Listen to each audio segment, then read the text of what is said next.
I want to move to Russia for a bit. I want to move to Russia because I'm very curious on both of your takes on what Donald Trump is doing there. So this is an article that came out by CNN. This is them, I guess, acknowledging reality for once. And CNN, this article is astonishing. So Russia has entered Pokrovsk. It's clear as day that Pokrovsk is about to fall, Chasiv Yar is about to fall. This is a battle that has been taking place over the course of almost like a year, if not longer. They have been able to get in because Ukraine doesn't have the manpower in order to hold the line. Russia has taken as a war of attrition where they're going to be active on the entire front because they have manpower. Ukraine is running out of it. This line, a Ukrainian commander defending the area told CNN that he had not, and by the way, this is not Pokrovsk, but this is another area on the battlefield. A Ukrainian commander defending the area told CNN he had not received new personnel in his unit for 8 months and was only resupplying frontline positions, where sometimes a pair of soldiers hold off a dozen Russian attackers with drones, vehicles would not reach the trenches. There's another part at the very end of this that I think sums up the morale of this group. It says, Vasil, I'm going with that, said poor communication from the front lines of the nature of the military problems was a serious issue. Quote, a lot of things are not communicated and are hidden, unquote, he said. Quote, we don't communicate a lot of things to our state. Our state doesn't communicate a lot of things to the people, unquote. He says, quote, to understand the situation, you have to be in it. When we say the situation is difficult, no one understands. You have to be in our shoes. We are tired. Everyone is tired of this war, and I believe other countries are tired of helping us. That's a morale issue. The first one is a personnel issue.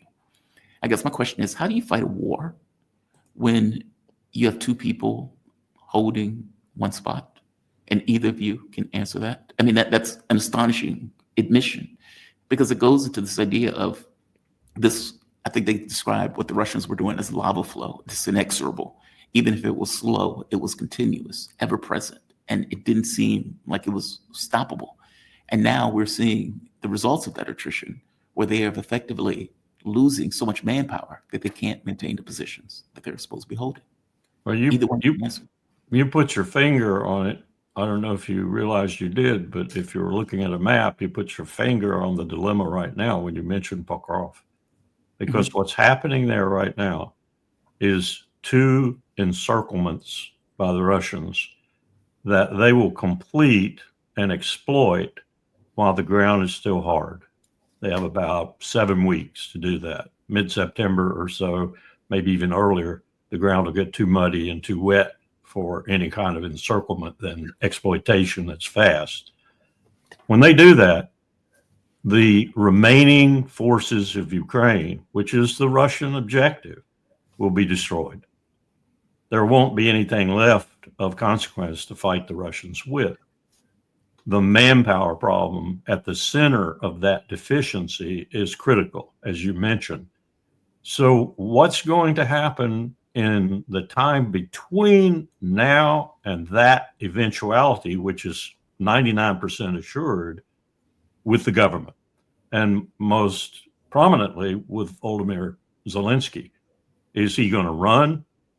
Is he going to take his billions, and he has billions, and run?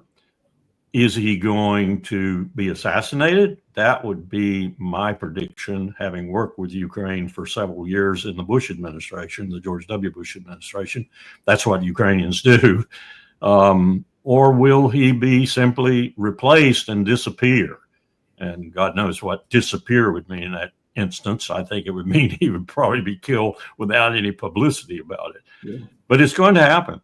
And then the question becomes, who's going to be the replacement leader, and what's he going to do in terms of establishing some kind of meaningful overtures with Moscow?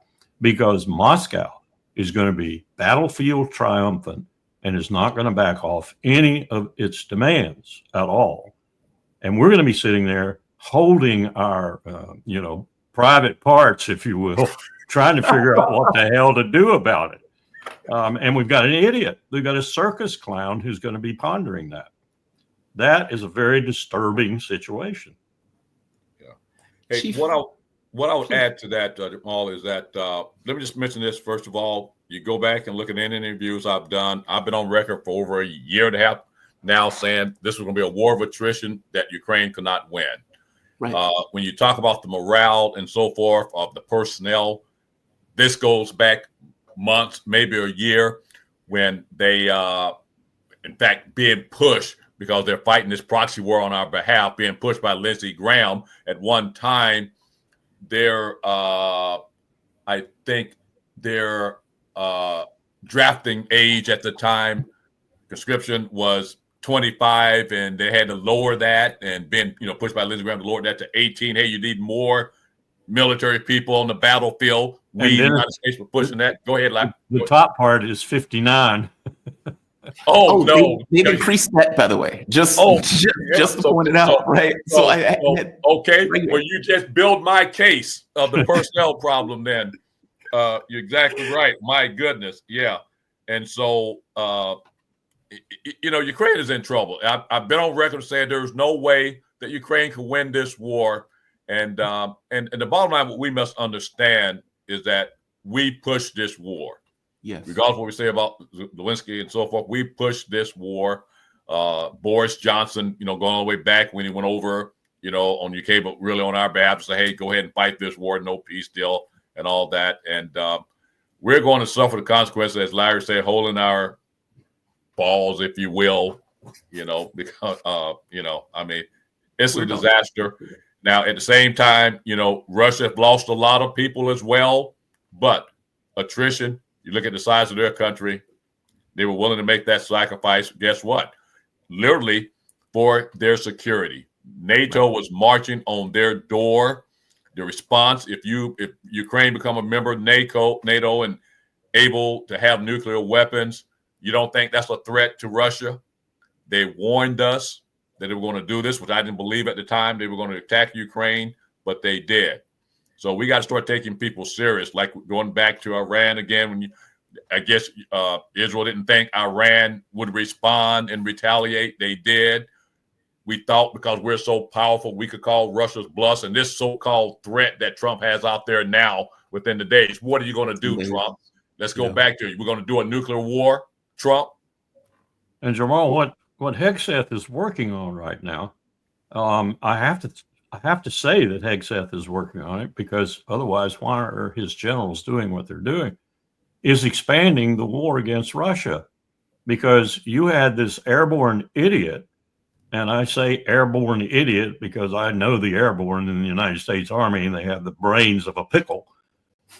You have this General Donahue going up there and saying, and he's got Ukrainians working for him in terms of this effort, clandestine effort at the moment, but he insinuated it could go out overtly anytime in Kaliningrad, which is absolutely as existential as Ukraine was as a member of NATO to Russia. So we're going to spread the war to the Baltic Sea, because this is a place where Russia has said very categorically it's sacrosanct.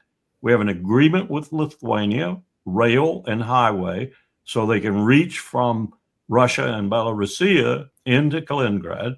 That's their warm water port, if you will, access on the Atlantic. And we're trying to challenge that and shut it down. That's a casus belli too. So we're trying to spread this because Ukraine has gone sour on us. Yeah, there would have been an invasion of Russia at that point. And all you have to do is just go and take a look in this so-called big, beautiful bill that we have not talked about as much in public, and what that budget, the DOD budget, has increased to. $1 trillion. Yeah. $1 trillion. But there's a larger question for this. And what time is it? Okay, this is probably going to be the last question that's associated with this that I am fascinated by. So when this war started, which war? The Ukraine war, yeah. I kept asking, what was it for? And the further on we got into it, I started to ask the question, how far are they willing to go? Meaning there's a precipice that we are coming to that is, it's one thing 2 years ago, but now with articles like that, where that CNN is reporting, by the way, these are the same people who are like, Russians are fighting with shovels and they don't have any morale. Okay, sure, sure. 700 drones a day, sure. But there's a precipice that we're coming to as a country, And frankly, as a world where the US and Europe are either going to have to say, okay, we lost, we take our ball and go home, and we deal with, let's say, the diplomatic consequences of investing so much of our blood and treasure, or at the very least our treasure, and our humility into losing a war with the Russians, meaning NATO has been around for like 50 years. And in beefing itself up to fight the Soviet Union, well, Russia's not even the Soviet Union, and to lose on the battlefield in such a way? Or do they get further involved? And if they get further involved at some point, I mean, the 10-day thing is nonsense, but at some point, that escalation will get to a point where there is no more escalation. It is kinetic in the way that you have to deal, because there's nothing else that you can do between, meaning there's no space left in regards to escalating in a way that doesn't necessarily become kinetic. Do you think we get to that point? And Colonel Wilkerson, I'll start with you. And Dennis, I want to bring you in on that after. I think we're already there, Jamal. I think we're in the opening stages of World War III. Call it what you will, a global conflict starting regionally, but we're in the open stages. And it all has to do with the strategic backdrop that China is pushing now 4 base road initiatives. 1 into the Arctic, that is the freshest one. 1 into Ukraine. 1 into the Central Asian avenue that will be the top, if you will, the northern part of the downward route along the Persian Gulf. And then another one into Iran along the southern periphery. And we're trying to stop that. We know that those Chinese efforts are going to end the American empire. Categorically going to end it. We have 2 choices. We can put someone smart in the White House and deal with that in an accommodating way, compete with it strategically and otherwise, and deal with it in a peaceful, diplomatic way. Or we can contest it to our death, and our death will come when we use nuclear weapons, because we won't go into that night quietly. We'll use nuclear weapons ultimately to stop this change of power in the world. That's what's happening. And we're trying to stop it. And it's absurd that we're trying to stop it. First of all, that we're trying to stop it, period. Second, that we're doing it with a circus clown in the White House. Chief Fritz? Well, Jamal, what I will leave you with is that the U.S., the neocon dream, the project for New America, all that is dead now. You know, if you go back, and I hate to keep promoting Deadly Betrayal, at the end there, I talk about the future of our country and the diplomacy that was needed. We must be able to work with China. We must be able to work with Russia and others. And this peace through strength is dead. This peace through strength, the only way we can remain the so-called strength is, as Larry mentioned earlier, is increasing our nuclear weapons, which we're trying to do now, because when we talk about Ukraine, we no longer have the manpower or the personnel to fight a war against China or what Russia is doing right now.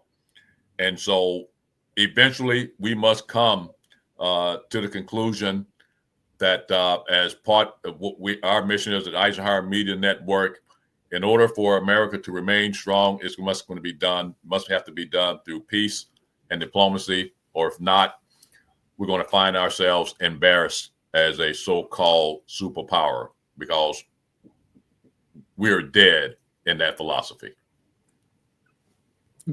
Which way do you think that goes? I mean, hubris is a heavy, heavy thing to hold. I mean, even the fact we're a superpower, and we must be that superpower, primacy. We get to tell other countries what to do. Hey, Cambodia and Thailand, stop your fighting. Hey, India and Pakistan, hey, stop your fighting. Okay, these countries don't care. Like, they're not listening in this regard. Hey, Russia, we're going to give you 10 days. As Russia told them, we don't care. We're not Iran, we're not North Korea. Is hubris enough to get us all killed? Look at what happened to the British Empire, and to a lesser extent, the French Empire. Just look at what happened to them. The British Empire is instructive in this regard. The one difference is they didn't have nuclear weapons. Keep that difference in mind. Yeah. They tried from roughly the end of World War II up to the Suez Crisis in '56 to restore their empire.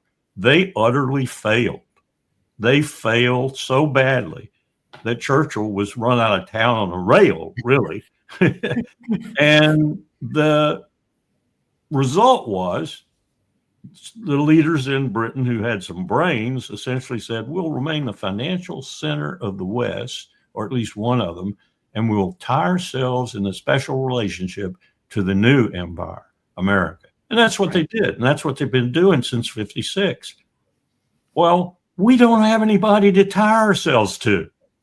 The world is being isolated against us. Principally right now, the instrument of that is Gaza and the pariah state called Israel. But it's happening because of Ukraine too. And everyone is waking up. Even Lula in Brazil, I shouldn't say even, he's an early guy to wake up to this, that he understands that the future is moving to the east.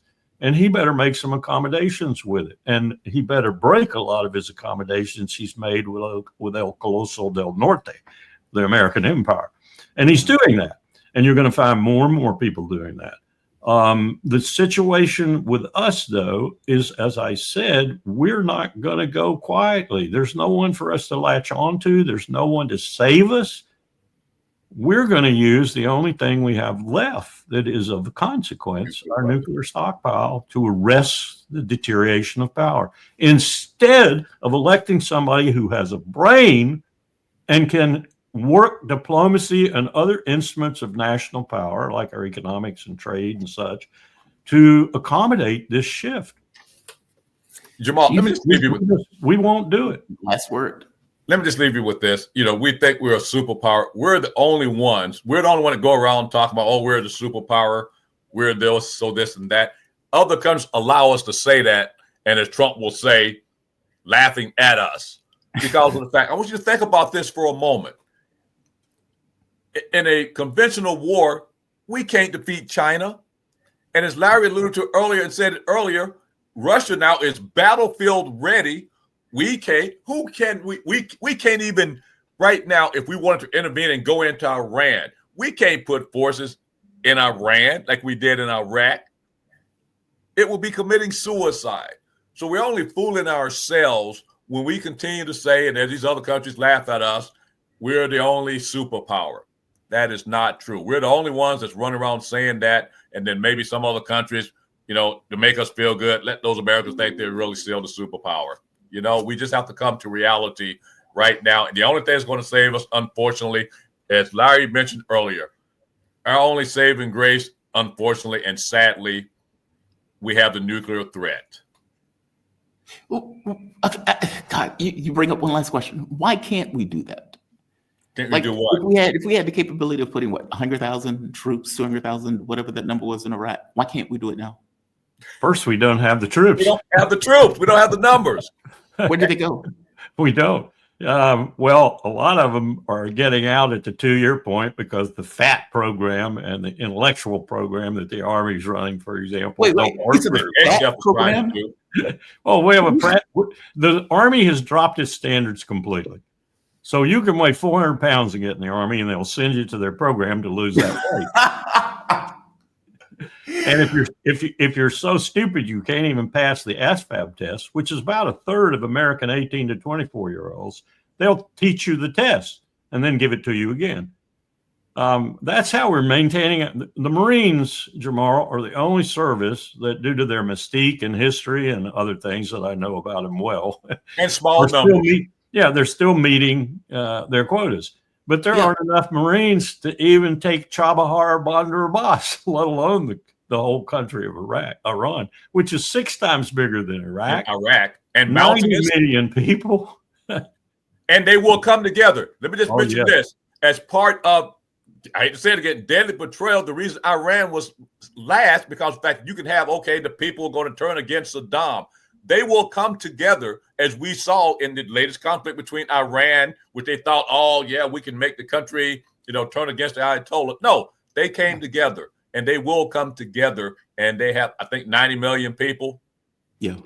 And the polls now in Iran, Jamal, they are actually angry with their president and foreign minister and others because they seem to be kowtowing to the United States.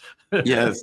This must please the Ayatollah to no end. I mean, he was losing a lot of the support because people were saying to hell with Islam and to hell with all this theocracy in Tehran. They kill our women. They murder our people. They don't allow us to do what we should be able to do. Well, that's all reversed now.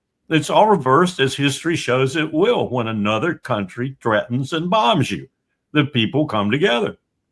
Yeah, the reformists are not looked upon well. The government, coalesce, especially after being attacked. Guys, this has been fantastic. You two are great. You two are absolutely great.